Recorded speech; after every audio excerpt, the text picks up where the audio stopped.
A 2-game lead means absolutely nothing when you got to play Washington 2 more times. A 2-game lead that the Cowboys have means absolutely nothing when you've dropped 2 out of 3. A 2-game lead means absolutely nothing when 2 teams that have beat you, the Bucks and the Raiders, Washington, have most recently beat up on. The Cowboys got a 2-game lead, but if you rest your hat on a 2-game lead, it's not a safe place to rest your hat on. So the Washington football team playing some of the best football right now.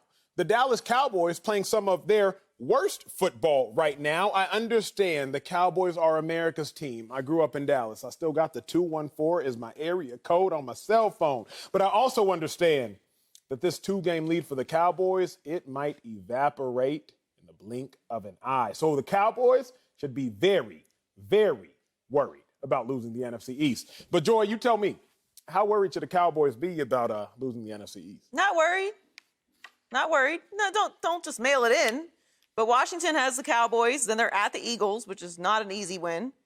Then at the Cowboys, then the Eagles again, and at the Giants. So Washington's the ones that need to be worried. They only play their division left. So if they want to win the division, they got to win every game. The Cowboys should not be worried about losing this division. They're good. Don't lose every game of the rest of the season, and Washington has to win every game of the rest of the season. So I feel good about the Cowboys. Now, that doesn't mean I don't have concerns about the Cowboys. There's plenty to be concerned about, specifically with the offensive line and the run game, which has been a conversation for the last couple weeks. Despite, I think Bucky disagrees with me on the run game situation, but we'll get into that. I don't generally like to do this, to take plays out, but we watched that game on Thursday night. Aside from Tony Pollard's one long run, they averaged 3.1 rushing yards. That's not what you want. You want Zeke to be rolling. You want the running game to be rolling at this point in the season because their offense really works best when Dak doesn't have to throw it as much as he has been having to throw it. So there's concerns with the Cowboys, but the Washington football team is not what I'm concerned about if I'm the Cowboys. Man, win, but not like that. Not how you set it up. I hear what you want. Now, look, I didn't set it up. I was just reading the notes on the sheet of paper. I just created the notes on the sheet of paper. So, yes, I did in fact set it up. Now, here's the thing, though. The Cowboys, we want their running game to work. The Cowboys, we want Zeke to do great. The Cowboys, we want their offense to click. But what you want in life, you don't always get. So, Bucky, how worried do you think the Cowboys should be of losing the NFC East? Man, I didn't know y'all were so nervous. Y'all are like nervous people. You're worried about stuff or whatever. The Cowboys are, 8-4? They got a 2-game lead over the Washington football team. It's over. It's a wrap. And after Sunday, we can go ahead and have them print up the little NFC East shirts so they can pass out in the locker room. Like, what are we talking about? Because when I look at this and let's just compare the rosters, right? This is kind of like when we go and do a little pickup football game in the park. It's a turkey bowl, right? And so I'm looking at the rosters of the 2 teams, and the Cowboys are clearly the more talented team. Quarterback, check. Wide receivers, check, check, check. When we look at the defense, the energizers, as I like to call them, Michael Parsons, Trevon Diggs, Randy Gregory comes back this week, and D-Law. Man, it goes to the Cowboys. The only way that this could slip is if they become bored and they don't give the Washington football team the proper respect that they deserve. But outside of that, this is a done deal. What are we talking about? Let's fast forward to the playoffs. Bucky, I got to thank you in advance, man. You know this, Joy. We've talked about this. I go to Nigeria every summer, medical missions trips. And when I went to Nigeria, it might have been, several times over the last decade, I will see kids in the villages wearing NFC shirts for the Cowboys. And it's because they were prematurely printed because of the likes of you, Bucky Brooks. So I thank you in advance for the shirts that the kids in the village are about to be wearing, those NFC East shirts, Bucky. Now, I have to address something. I really do. The Cowboys have better ingredients individually, right? Would I take Dak over Taylor Heineke? Obviously. Would I take the Cowboys receivers over Washington's? Obviously. Would I take the Cowboys healthy O-line over Washington's? No doubt about it. But here's my thing. I don't eat salt individually. I don't eat butter individually. I don't eat flour individually. I'm not going to crack a raw egg and eat it individually. Sugar? Nah, not individually. But when you put it all together, it makes one heck of a cake. Washington, when you put them all together, currently they are making one heck of a final product. You keep telling me about individual ingredients. I hear you, Joy, when you tell me about, well, Zeke and everything clicking. But Washington collectively is a better team right now than the Dallas Cowboys, even though the Cowboys do have better individual ingredients, sir. So this is what I know. Like, you don't spend a lot of time in the kitchen, right? You're not one of those guys. You like to go all over. Like, you're all over in Beverly Hills eating and stuff like that. Yeah. I am a guy that likes to put my hands in the mix and make things. You know, I would tell you, Joy, my peach cobbler is award winning. Yes, that's we what they said. Like, we talked about that. Like, and so here's what I know as a resident cook on this show right now. It takes great ingredients to make a great meal. Like, you can't take bad ingredients and then whip something up and say, oh, we're going to have a great meal. And so when you talk about those ingredients that the Dallas Cowboys have, those nice ingredients where we talk about Dak Prescott and the wide receivers and the O-line and the defense, you have all the ingredients. Now it's about the chef whipping it up to make sure that it maximizes the potential. Now, I would be worried if this was a conversation where we were only talking about Mike McCarthy and can he serve up a nice meal. But I've seen Dan Quinn and what he's done with that defense. Because you remember that defense last year that had all those ingredients, but it didn't quite look and taste the same? It's different now because Dan Quinn. So maybe Dan Quinn, as the sous chef, has given the Cowboys the advantage to then take it home as we talk about. See, all this food talk has made me hungry, so I'm going to change lanes. I'm going to change lanes for a second. Clearly, Bucky, you didn't grow up, struggling enough. Oh, I did. He clearly did. I know Joy a little bit, the upbringing. I know that. We hear the stories and whatnot, the overcoming, just all that great stuff. I know this much, Bucky. If you go to a consignment store, right? If you go to a consignment store, you can make a great outfit out of some lesser ingredients. You can find something. You can piece up some high water jeans with some old school kicks. You can make a great outfit out of some not so good ingredients. That is what Washington is doing, but you all refuse to acknowledge that. Now,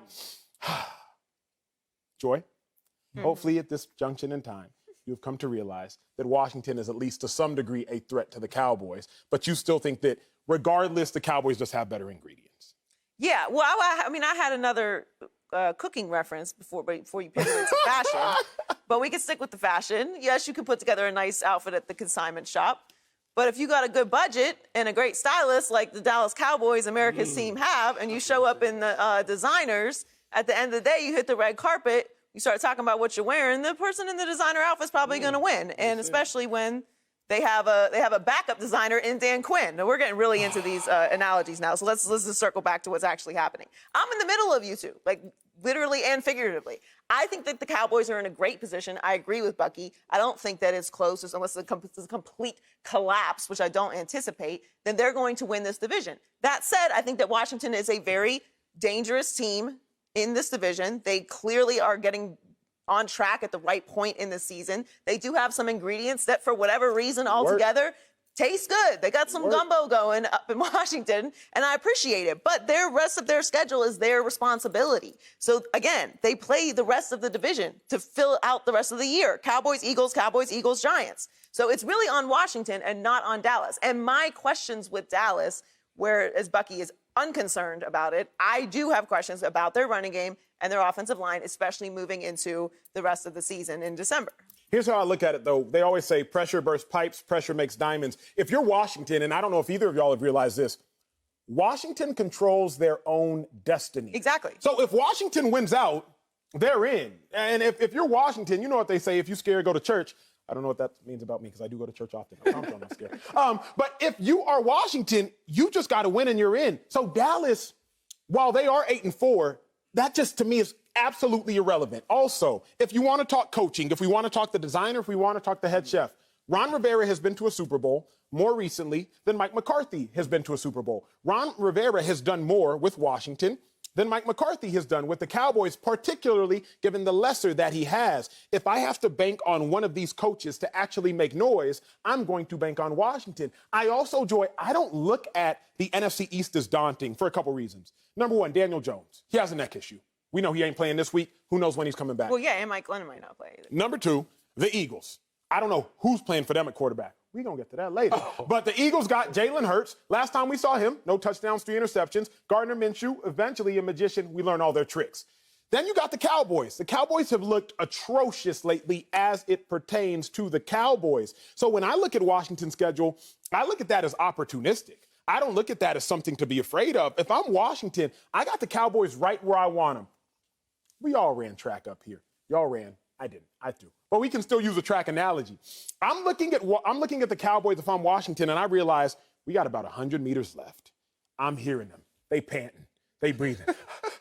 They tired. And Washington right now is just boom, boom, boom, boom, just closing ground. Just closing ground. As I look at it, Bucky, Washington has the Cowboys right where they want them. 2 games back. They played them twice. 5 games in the division, the worst division in football. Washington's going to go get the Cowboys. Okay, so when you got that invite to go to the Emmy Award ceremony, the first thing you did is you looked up which consignment shop you could go to get the outfit that you can wear, right? I should have asked you which one. That's what I should have asked. That's what 2 times. 2 times. So 2 times you had an opportunity to go get suited and booted to go to the Emmy Award show, and you decided to go to the consignment shop, right? No, sir. You didn't go designer. I went okay, designer. so as someone who may be envious of you and your 2 little Emmys, I'm saying that if I get an opportunity to go, I am going designer. That's fair. And so when we're making this selection between Dallas and the Washington football team, I want to go where I have the nice linen. See, I want to get all the nice stuff. And so, look, I didn't grow up with a silver spoon in my mouth, but I have an appreciation for the finer things. And so if you have an appreciation for the finer things, then you can pick the things that are at the top of the shelf, you know? And so the Dallas Cowboys, to me,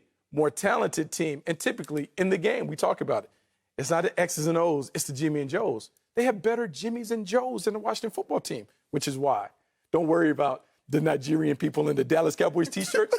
They will have the Washington football logo. They will have the Washington football team logo on them. You said Jimmy's and Joe's. Jimmy Johnson ain't coached for the Cowboys in a mighty long time, sir. My final thought, my closing thought is very simple. If I'm the Cowboys, I'm saying who has Washington beat as of late, and how did they look when they played me? Dang, Washington beat the Bucks, and the Bucks knocked me out, and the Bucks are a good team. Man, Washington beat the Raiders. We just lost to the Raiders at home in the most watched game on television during the regular season since the 1990s. We lost on Thanksgiving Day at our house on a short week, and the Raiders had to fly across the country. So we've lost to 2 opponents that Washington has beat. Washington does not care where they beat you. They do not care how they beat you. For the record, water cooler stat, Washington has won 2 games, 17-15. That score occurs once in every 1,100 games. Washington will beat you with an odd score. They'll beat you with an even score. They'll beat you prime number. They'll beat you with an integer. And I don't even know what an integer is.